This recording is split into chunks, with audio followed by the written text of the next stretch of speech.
Time and work के सवाल अक्सर एग्जाम में हमारा कीमती वक्त खा जाते हैं, है ना? अच्छा, आज हम इसी को बदलने वाले हैं। हम इन सवालों को देखने का नजरिया ही बदल देंगे और सीखेंगे वो तरीका जो सबसे तेज है। देखिए, एसएससी सीजीएल हो या आरआरबी एनटीपीसी, कोई भी बड़ा एग्जाम उठा लीजिए, इस टॉपिक से 2 से 3 सवाल तो पक्के हैं। मतलब ये वो हिस्सा है जिसे हम छोड़ ही नहीं सकते। सच तो ये है कि यही सवाल कट ऑफ में सारा फर्क पैदा कर सकते हैं। पर बात सिर्फ सही जवाब लाने की नहीं है ना? असली खेल तो है उसे जल्दी लाने का, वो भी एग्जाम के प्रेशर में। तो सवाल ये है कि वो स्पीड आएगी कहां से? देखिए, इसका जवाब किसी शॉर्टकट या ट्रिक में नहीं है। नहीं, इसका जवाब एक बहुत ही बेसिक, एक कोर कॉन्सेप्ट में छुपा है। एक ऐसा सिद्धांत जो इस टॉपिक के हर सवाल की जड़ में है। चलिए, सबसे पहले उसी को समझते हैं। ये सब कुछ सिर्फ एक शब्द पर आके टिक जाता है और वो है एफिशिएंसी, यानी दक्षता। बहुत ही सिंपल भाषा में इसका मतलब है काम करने की रफ्तार। कोई भी इंसान या मशीन एक तय समय में, मान लीजिए 1 दिन में, कितना काम निपटाता है, बस यही स्पीड का असली पैमाना है। और यहीं पर सारा खेल है। जैसा कि देखा जा सकता है, एफिशिएंसी और टाइम का रिश्ता उल्टा है। मतलब जिसकी एफिशिएंसी जितनी ज्यादा, उसे काम खत्म करने में उतना ही कम टाइम लगेगा। जाहिर सी बात है ना, जो ज्यादा तेज काम करेगा वो जल्दी खत्म करेगा। ठीक है, तो कॉन्सेप्ट तो समझ आ गया। अब बारी है इसे एक्शन में देखने की। देखिए, ज्यादातर स्टूडेंट्स ना पुराने धीमे तरीकों में ही फंसे रह जाते हैं, लेकिन हम उस जाल में नहीं पड़ेंगे। हम सीधे उस मेथड पर फोकस करेंगे जो सबसे पावरफुल है। यहां पर आपको 2 दुनियाओं का फर्क साफ साफ दिखेगा। एक तरफ है पुराना फ्रैक्शंस वाला तरीका जो कैलकुलेशंस में फंसा देता है और जरा सी चूक हुई नहीं कि पूरा जवाब गलत।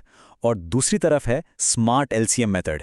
ये पूरे सवाल को आसान यूनिट्स में तोड़ देता है, जिससे सब कुछ एकदम साफ, तेज और सटीक हो जाता है। और सुनिए, ये सिर्फ कहने की बात नहीं है, ये डेटा से साबित हुआ है।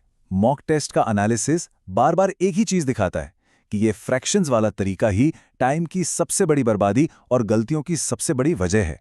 और एग्जाम में तो एक एक सेकंड की कीमत होती है। तो फिर इस तेज और सटीक तरीके का राज क्या है? ये एक बहुत ही सिंपल 5 स्टेप की प्रोसेस है। बस इन 5 स्टेप्स को दिमाग में बैठा लीजिए। ये आपका रोड मैप है जो टाइम एंड वर्क के लगभग हर सवाल को चुटकियों में सॉल्व कर देगा। आंकड़े बिल्कुल साफ हैं। इस एक तकनीक को मास्टर करने का मतलब है हर सवाल पर 40 सेकंड से भी ज्यादा बचाना। सोचिए, एक कॉम्पिटिटिव एग्जाम में ये कितना बड़ा फायदा है। ठीक है, तो बेसिक्स तो हमने कवर कर लिए। अब हमारे एलसीएम मेथड का असली टेस्ट करने का टाइम है। चलिए देखते हैं कि ये मेथड उन मुश्किल सवालों को कैसे हैंडल करता है जहां कोई काम बना नहीं रहा बल्कि बिगाड़ रहा है। जी हां, हम बात कर रहे हैं नेगेटिव वर्क की। ये एक ऐसा कॉन्सेप्ट है जहां कोई काम में मदद करने के बजाय काम को पूरा होने से रोक रहा है या उसे उल्टा कर रहा है। इसका सबसे बढ़िया उदाहरण है पाइप और टंकी वाले सवाल। सोचिए, कुछ पाइप टंकी को भर रहे हैं तो कुछ उसे साथ साथ खाली भी कर रहे हैं। और कमाल की बात यह है कि हमारा एलसीएम मेथड यहां भी काम को एकदम मक्खन जैसा बना देता है। जो पाइप टंकी भर रहे हैं उनकी एफिशिएंसी को हम प्लस मान लेते हैं और जो पाइप टंकी खाली कर रहा है उसके एफिशिएंसी को बस माइनस। बस इतना ही करना है। फिर नेट एफिशिएंसी के लिए सबको जोड़ दीजिए, कोई झंझट ही नहीं।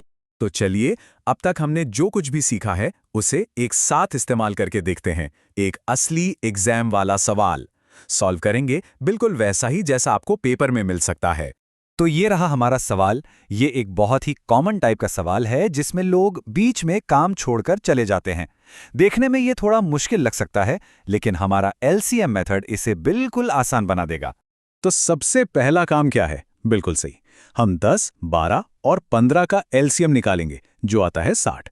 तो मान लीजिए कि हमारा टोटल काम है 60 यूनिट्स। इसके बाद हम ए, बी और सी तीनों की हर दिन की एफिशिएंसी यानी एक दिन का काम निकाल लेंगे। अब आता है सबसे जरूरी हिस्सा, इक्वेशन बनाना। हम बस ये हिसाब लगाएंगे कि किसने कितने दिन काम किया। ए ने सिर्फ 2 दिन काम किया, बी ने काम खत्म होने से 3 दिन पहले छोड़ा और सी शुरू से आखिर तक लगा रहा। इन सब के काम को जब हम जोड़ेंगे तो वो हमारे टोटल काम यानी 60 यूनिट्स के बराबर होना चाहिए। बस अब इस सिंपल सी इक्वेशन को सॉल्व करना है और थोड़ी सी कैलकुलेशन के बाद हमें हमारा जवाब मिल जाता है। x बराबर 7, यानी पूरा काम 7 दिन में खत्म हुआ। तो हमने मेथड भी देख लिया और उसे इस्तेमाल करके भी देख लिया। पर अब सवाल ये है कि एग्जाम के दिन प्रेशर में ये सब कैसे याद रहेगा। चलिए अब बात करते हैं आपकी फाइनल स्ट्रैटेजी की। सबसे जरूरी बात, एलसीएम मेथड को अपनी आदत बना लीजिए। फ्रैक्शंस को भूल जाइए। हर सवाल को टोटल वर्क यूनिट्स और एफिशिएंसी यूनिट्स में सोचना शुरू कर दीजिए। नेगेटिव काम दिखे तो घबराना नहीं है, बस एक माइनस का साइन लगा देना है। और हाँ, इतनी प्रैक्टिस कीजिए कि सवाल देखते ही उसका पैटर्न समझ में आ जाए। तो देखिए, सबसे पावरफुल टेक्निक तो अब आपके पास है, पर सिर्फ जानना काफी नहीं होता।